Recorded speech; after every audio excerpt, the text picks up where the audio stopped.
1:05 Bellagio Gruppo Cardinale Headquarters Villa Lorenzi Wednesday, July 15, 6:50 a.m.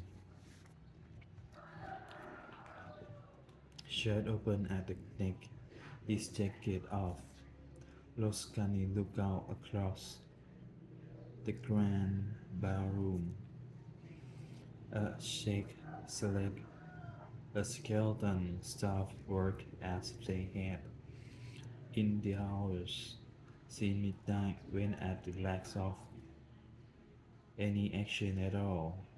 He had sent only the most critical of them off to the second floor to sleep in the coast of the coast brought in by the army personnel was still out in the field, and Castelletti had taken up in the helicopter at first light, while Scala had left before then to go back to the grotto with two of the Belgian Mali- Malinois, Malinois, Belgian Malinois, and their handlers, still not convinced that they had shared all of it. At 2 a.m., Loscani had put in a call for an additional 800 Italian army troops and then gone to bed himself by 3:15. He was up and showed and back in the same clothes he had worn for 2 days by 4.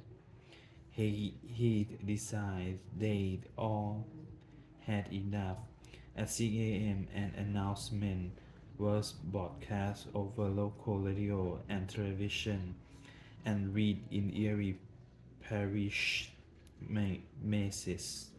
In exactly 2 hours at 8 o'clock sharp, the Italian army would stage a massive door-to-door search of the entire area. The phrasing had been simple and direct. The fugitives there, were there and would be uncovered, and anyone found harboring them would be considered an accomplice and prosecuted accordingly. Loscani move was more than a threat.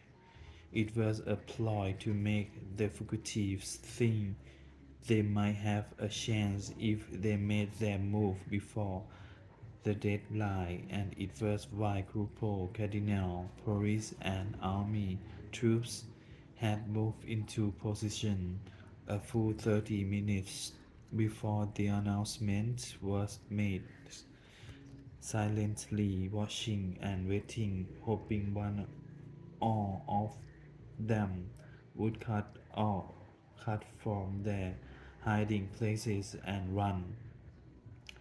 6:57 Loscani glanced at Iwas Babu's elaborate rococo clock on the wall over the silent bandstand, then looked then, then looked to the men and women at the computer terminals and phone banks, shifting information, coordinating coordinating the group of cardinal personnel in the field. Finally, he took a sip of corn, sweet coffee, and went outside, glancing again around the ela- elaborate, elaborate ballroom as he did. Outside Lake Como was still, as was the air. Walking toward the water, Loscani turned and looked back toward The imposing villa, how anyone could afford to live in such a place, and in the style of Eros Babu Brockled. The mind, especially the mind of a policeman, still he wondered, as he had earlier, what it would have been like to be part of it, invited there to dance and listen to the music of a live orchestra, and perhaps his mind to be just a little bit dissident.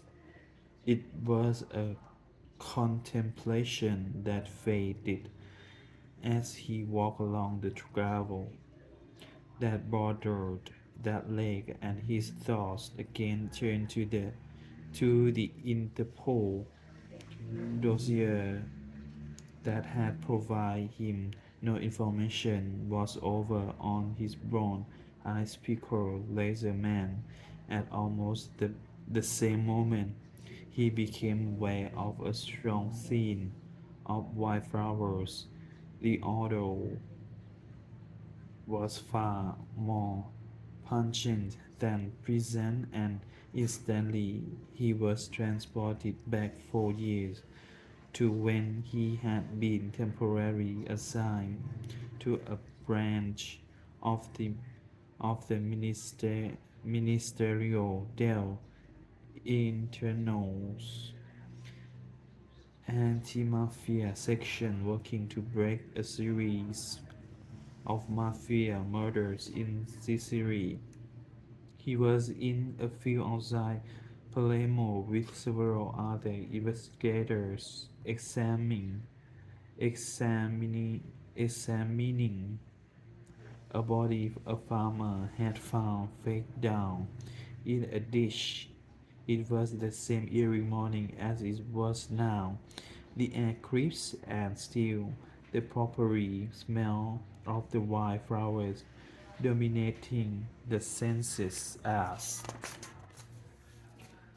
they did here when they rolled the body over and saw that the throat had been cut from ear to ear. A shoot went up from all of the investigators at once to a man they knew who their killer was. Thomas Kai, Loscani said out loud. A shy punching thought him from his head to his feet. Thomas Kine. He's never even thought of him. The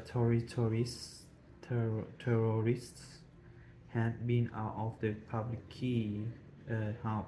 out of the public eye for at least 3 years, maybe more, and thought to be ill or retired or both, and living in the relative safety of Sudan. Chris Roscani was suddenly turning, running back toward the villa. It was 7:40 in the morning, 20 minutes exactly before the door-to-door sweep was begin.